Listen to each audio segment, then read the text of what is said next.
Ryan Day knows how important this spring is for Ohio State's running backs. With the top two backs out, others must step up.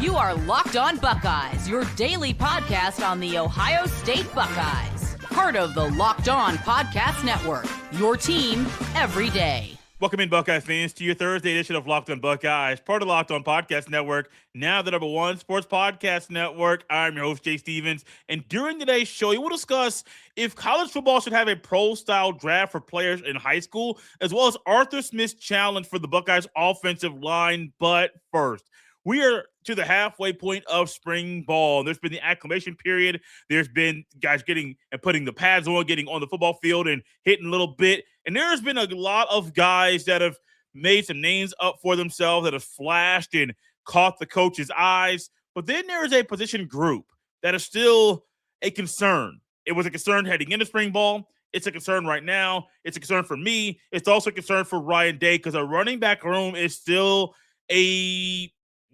project for Carlos Locklyn and Arthur Smith and all the coaches on the offensive side of the ball. When you have Isaiah West and Bo Jackson out, those are your top two backs in the room. They're both rehabbing from off-season surgery. You need guys like Jacoby Jackson, Favour Akih, Legend Bay, Trevor Rogers to step up. Legend Bay has missed a couple of practices. He is expected to get back on the practice field very, very soon. But even with Bay out, he's an incoming freshman. Even if he was a second or third year guy, it would be a little bit different. He is a new guy on campus. And when he is out, he's had a lot of buzz, but you need other guys to step up. And it surely seems like others are doing some good things, but they're not flashing and wowing like other guys are, which is a major reason why Carlos Locklyn knows he must stay on top of these players every single day. And if I am Locklyn, I'm not letting up. I'm not backing away. I'm not going to let these guys get comfortable because at some point, you're going to have to call on RB3 or RB4. Now, who is RB3? Who will be RB3 and RB4? That's to be determined. Some say Jacoby Jackson. Cool. You're a seventh-year college football player, transferred to Ohio State. You would think they would be the starter. No. Well, will he be the third back? He has to earn that. It won't just be handed to him. It was not like something where you walk into a restaurant, you hand them a coupon. Oh, you get a discount. You lose money off your bill because you had a coupon. No, you got to go out there and take this. And so for Jacoby Jackson, you have a little bit of experience. You have more wear and tear on your tires than the other guys in the room, but you still have to go in there and prove it. The good thing is we are in spring ball. This is a time of year where you get to learn your coaches. You get to learn each other. You get to do some team bonding things on the field and off the field. But also, it's not like the Buckeyes are playing football next week in a regular season game. No. That'd be nice. I think a lot of us would really enjoy watching Ohio State football on a Saturday over the UFL football on a Saturday. And let me just say real quickly, I used to be really out on the spring football, all the different leagues that have played in the spring. I am not. You asked my wife. We had spring football on the UFL on this past Saturday. I believe it was the St. Louis team versus the DC team. And Ricky Prohl is the coach of the Blackhawks. I don't know what their name is. I know that they got it's Blue something.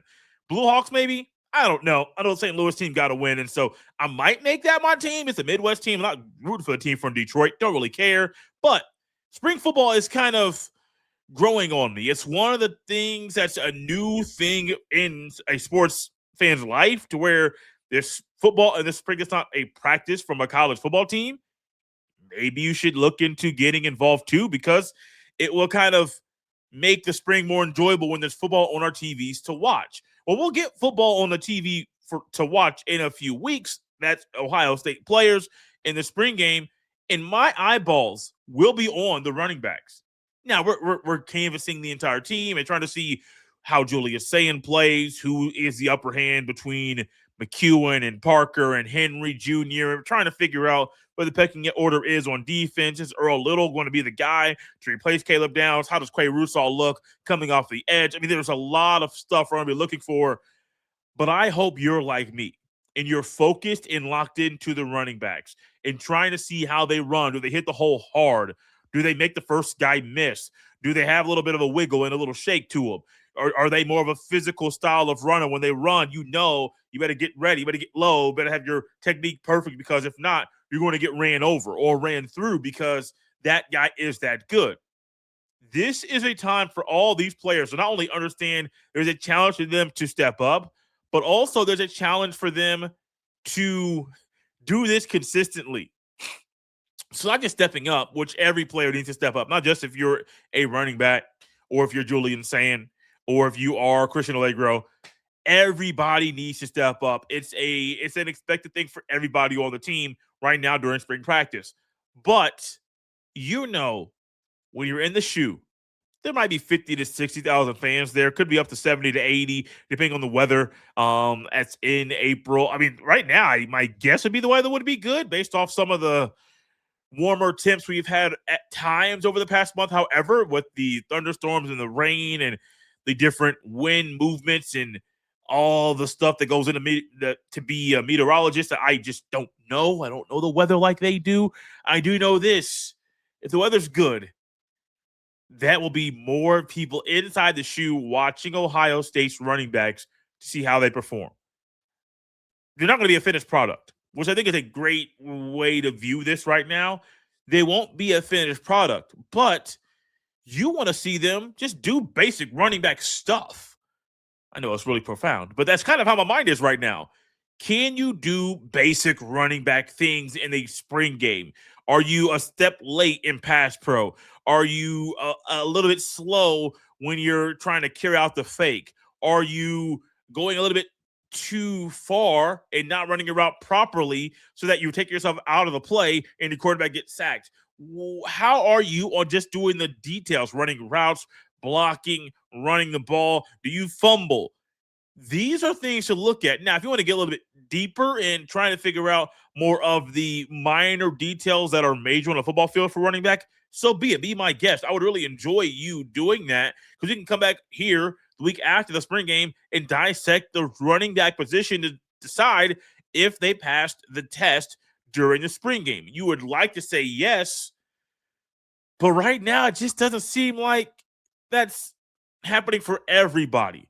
Yes, players are flashing. It's great. And I have learned while covering Ohio State, saying a player flashed, used to think, in my eyes, I was like, oh, he's flashing, he's going to play. No, he's flashing. He's doing some things to catch my eye, but he's not doing the things he needs to do consistently to be on the field all the time.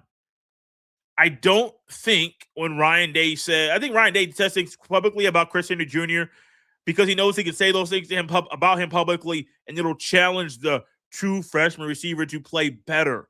He is everything the Buckeyes thought he was going to be coming in, but he has to be ready to start week one. That's the expectation for him. Well, the expectation for the running backs right now, the four scholarship guys, once again, that are able to participate in spring practice: Favour Akih, Legend Bay, those are two incoming freshmen. Tova Rogers, a second-year player who didn't play last year, and Jacoby Jackson, the Florida transfer. The expectation for those guys is to step up, to get better every day, get better in blocking, get better in running the football, get better in carrying the football, to protect it, do things better, pad level, your knees, and making sure they're not just pitter-pattering on the football field. No, you have to do everything better every single day. Because when you do that, you're not just going to make Locklyn's job maybe easier, but also harder, because you're going to have to try and find different ways to challenge you. But also, Robbie Dishers is going to see that and say, oh, I can use that young man on special teams, because we know if he's going to give his all here, he's going to he will give his all when he's on the field on any special teams unit. Speaking of giving their all, that's one thing Arthur Smith is looking forward to getting from the Buckeyes offensive line in the fall. And he has a specific challenge for the Buckeyes offensive lineman in 2026. We will dive into that after the break. This is Locked on Buckeyes. This episode is brought to you by TurboTax. It's tax time, but for a lot of us, the old way of doing taxes is a lot. Trying to book an appointment that's not the most convenient, sitting in a waiting room with a stack of papers, emailing back and forth, and wondering if they really get your situation. But this year, you're getting a major upgrade. Intuit TurboTax now has in-person locations nationwide. You can meet face-to-face with a real tax expert, and your documents get uploaded straight to your TurboTax app on the spot. And just like that, you're done. Your TurboTax expert works to get you every dollar you deserve, while you get real-time notifications as you go about your day. It's the relief of walking in and meeting a real person and walking out knowing your taxes are being handled right. Head to turbotax.com/local. Once again, head to turbotax.com/local to find a store near you and book your appointment today. Thank you for making Locked On Buckeyes your first listen of the day. And thank you for making Locked On the #1 sports podcast network.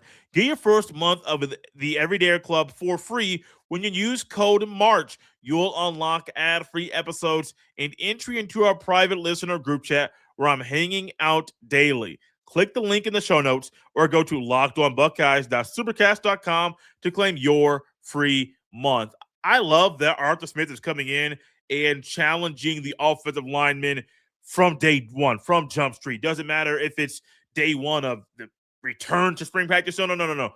From day one, he is coming in with a mindset, with an emphasis for the guys on the offensive line. Because Arthur Smith knows if he is going to run a successful offense, the guys up front must get it done every day of the week and twice on Sunday. And his challenge is very, very simple. It came up. The Buckeyes did a clip where he was mic'd up and he was walking around talking to Servold, I believe. And he said, "Why are you wearing tights?" Talking about how linemen shouldn't wear tights. And I understand where he's coming from, but the reply was, "I always wear tights." And okay, you wear tights. Arthur Smith doesn't really like the tights. He's an old school kind of coach.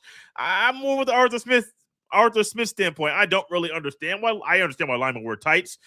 Some do it for medical reasons or for just personal reasons for their legs, but I probably, as a former lineman, no, baby. We're not wearing the tights. Now, will I lose sleep over it? No, I won't. But my own preference for me, I only wore tights when it was cold outside. That's the only time. But right now, if you're in Ohio, it ain't that cold. Not that cold right now. But in this video, when he was mic'd up, Arthur Smith said these 3 words to describe the style of play that he wants on the Buckeyes offensive line: gritty, nasty, physical. That should be expected.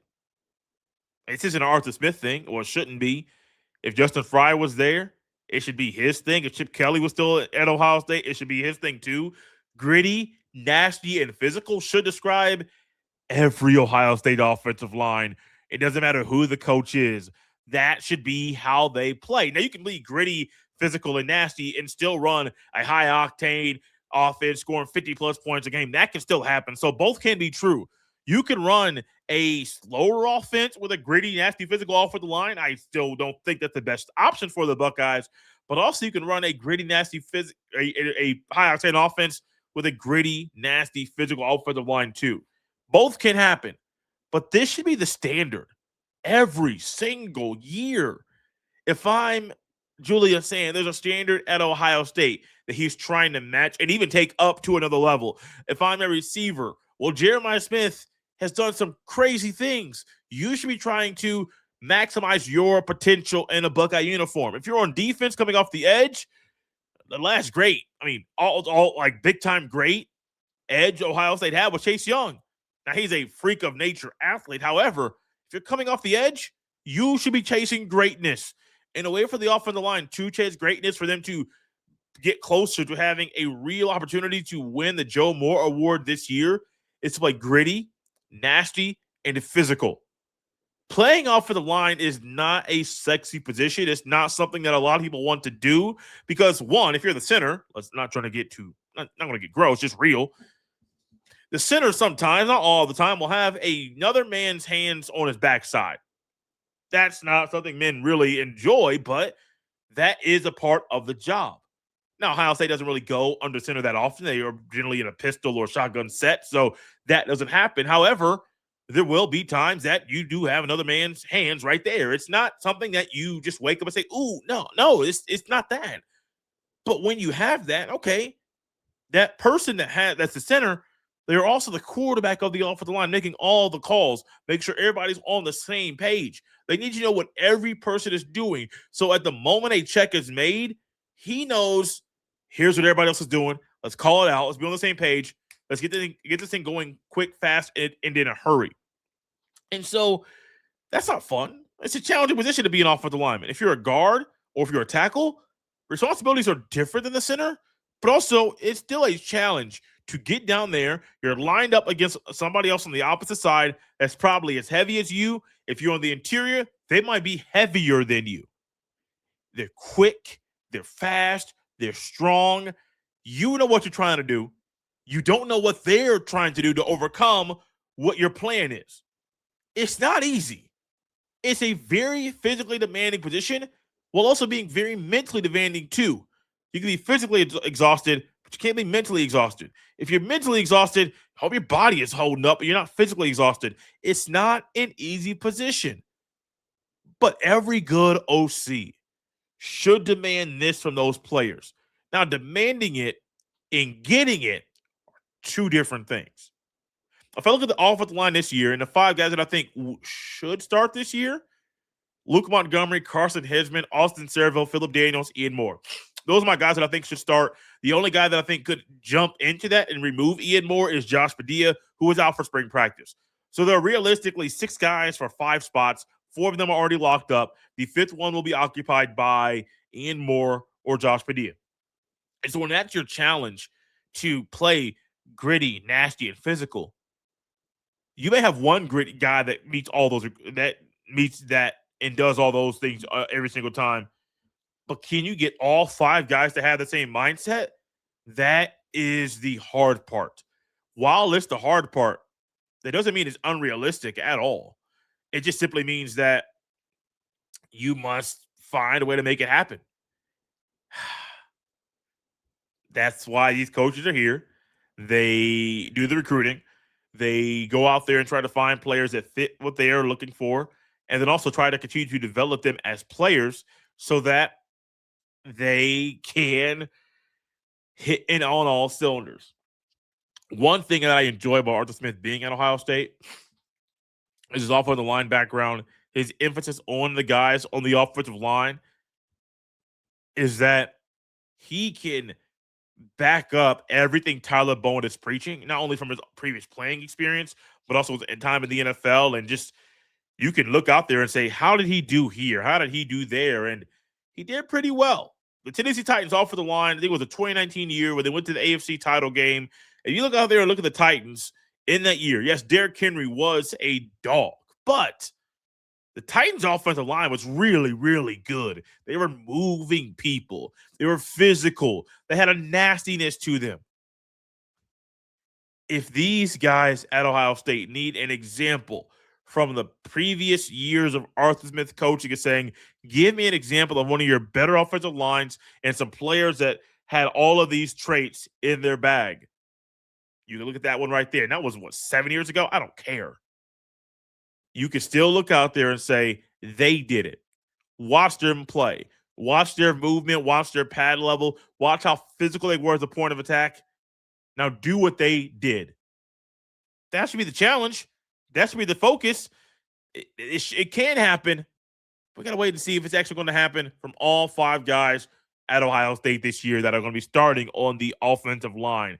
Ryan Day has done a lot of interviews this year, from Jim Rome to stuff with the ESPN to local media. Ryan Day's been all around the place, but Ryan Day recently made a comment about a change and a shift to getting players from high school to play at your school in college.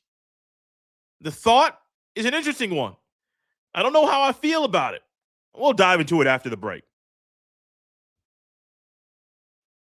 This episode is brought to you by Robinhood. What if sports were traded like markets? Now you can put your sports IQ to work in real time with Robinhood prediction markets. It's not you against the house. It's you participating in a live market. You can buy or sell your positions live all game long. Use your sports knowledge in the moments that matter. Robinhood prediction markets changes the game. It's people moving the action. So when momentum shifts, you can move with it. I always knew the game but never had a dynamic way to apply that knowledge. Now I can actually take part live in a market powered by people. You're no longer just a spectator. Play by play, you decide. Trade every play with Robinhood, now available across the U.S. Download the Robinhood app now to begin. Futures and clear swaps trading involves significant risk and is not appropriate for everyone. Event contracts are offered by Robinhood Derivatives LLC, a registered futures commission merchant and swap firm. This episode is brought to you by FanDuel. The tournament is here, one of the best times of the year. Brackets, buzzer beaters, upsets. It's nonstop action from tip to final cutdown. And right now, FanDuel is giving new customers a way to stay in the action all tournament long. Here's the best part. You get up to $300 in bonus bets every day for 10 days. That means 10 chances to stay involved throughout the entire tournament. You can mix it up however you want. Game picks, futures, or even same game parlays for bigger potential payouts. It's perfect for the tournament because every day there's something new. Different matchups, new storylines, and more ways to get involved as the bracket unfolds. So visit FanDuel.com to sign up today. Once again, visit FanDuel.com to sign up today. It's FanDuel.com to get in on the action. Thanks for making Locked On Buckeyes your first listen of the day and for making Locked On the #1 sports podcast network.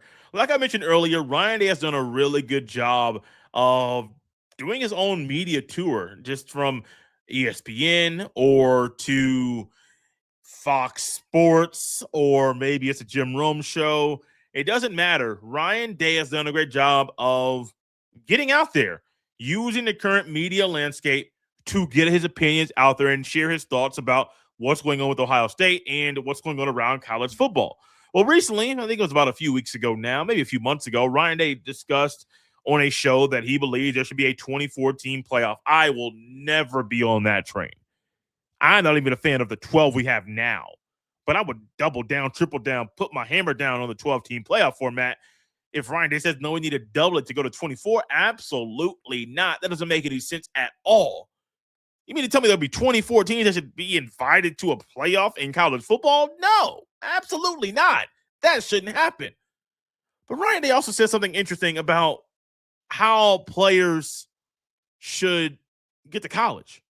Right now, it's all about the recruiting, and you are a high school recruit. A lot of your recruiting databases, people that run those, they go to various recruiting camps and around the country, and they will look at players, see how they perform, and they will use those to form their recruiting rankings. Well, Ryan Day's on the path of believing that college football will or should have a pro-style draft for high school prospects. I don't think I don't think the system right now is broken. No, I think there can be rules that are put in place that will only eliminate the tampering, eliminate the illegal things that happen, but it'll kind of put some guardrails up there so certain things are punished if teams break the rules. But a pro-style draft for guys in high school, that seems so hard. Because now if I'm Ohio State, I'm at the top of the food chain. So it's a little bit different. Now, if I'm an Ohio Bobcat, or if I am fill in the blank school, if there's a draft for college football, if you would say the FBS level, that is the power conference teams, the group of 6 conference teams, the independents, it's like 135, 136 teams. If you think about just that level of football alone, and you want to put a draft together to draft high school prospects, you know how crazy and insane that would be? You know how ridiculously hard it would be for Ryan Day to try to get a guy like a Jeremiah Smith or a Chris Henry Jr. when you don't have the relationships that you've been building for 3 or 4 or 5 years. No, what do you have? You all of a sudden have, we're drafting you. Well, yeah, you can bring them in on a visit, but you're drafting them. The more I talk about it, the more I can't get sold on that being a great idea for the sport. I can't. Here's a quote from Ryan Day. He was on a show recently discussing this, and he said, quote, "It's not too far-fetched for me to think there's a way to actually have a draft and build it like the NFL, end quote. It is far-fetched, 100%. And you can try to build like the draft and build like the NFL. The NFL has 32 teams. There's a certain number of rounds that the NFL has. If you're trying to get 20 to 25 to 30 guys in a recruiting class and you want to draft everything with 135 plus teams, yeah, no, I can't get on board with that one. I'm not saying it wouldn't be a benefit for Ohio State. I just think overall, the current system is not perfect, but you know how to get it done. You go to that system, there'll be a lot more headaches. There'll be a lot more problems. There'll be a lot of people trying to pull their hair out because they thought they had somebody in the draft and then somebody swooped on in. And then think about this angle. Let's say you're a D2 school, a D3 school, NAIA. Will they have a draft too? Or is it just the FBS that isn't ran by the NCAA, but the NCAA still dictates some of the rules that the FBS level has? Let's just say it's all levels of football. You have to start drafting players to come to your team.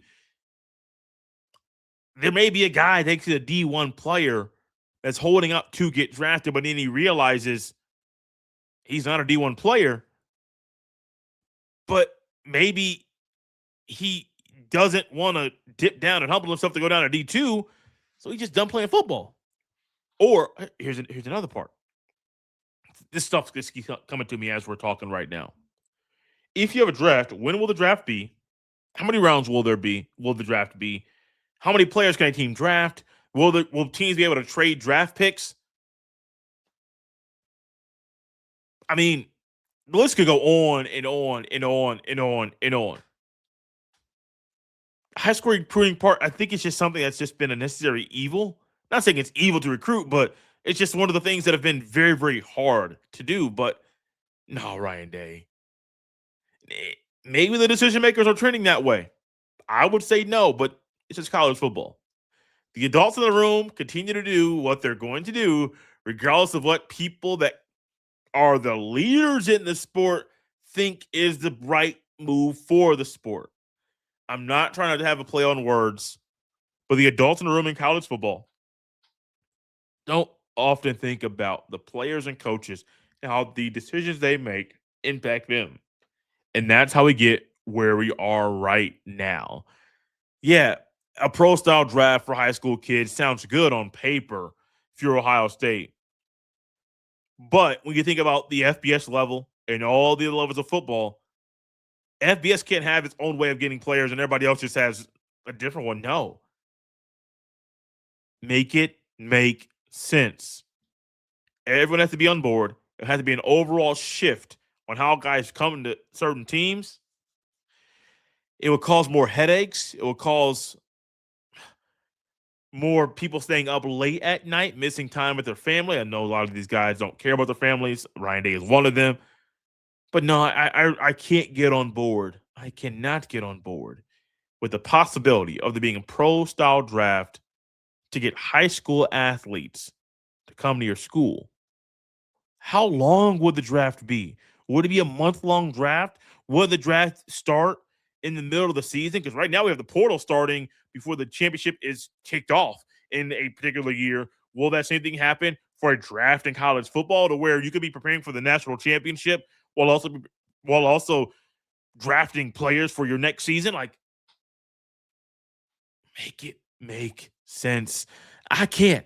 Maybe somebody else listening to this show can. Thank you for making Locked On Buckeyes your first listen of the day. And thank you for tuning in to this Thursday edition of Locked On Buckeyes. If you never miss an episode, the Everydayer Club is built for you. Get Locked On Buckeyes ad-free, plus members-only Discord access and more. Head to lockedonbuckeyes.supercast.com to join the club. For those of you on video, we send you to the first ever 24/7 National Locked On Podcast Network YouTube channel. On audio, make sure you make your second listen Locked On College Basketball. You can follow me on any social media platform or jstevens07. Send every email to jstevens317@gmail.com. This has been Locked On Buckeyes on a Thursday.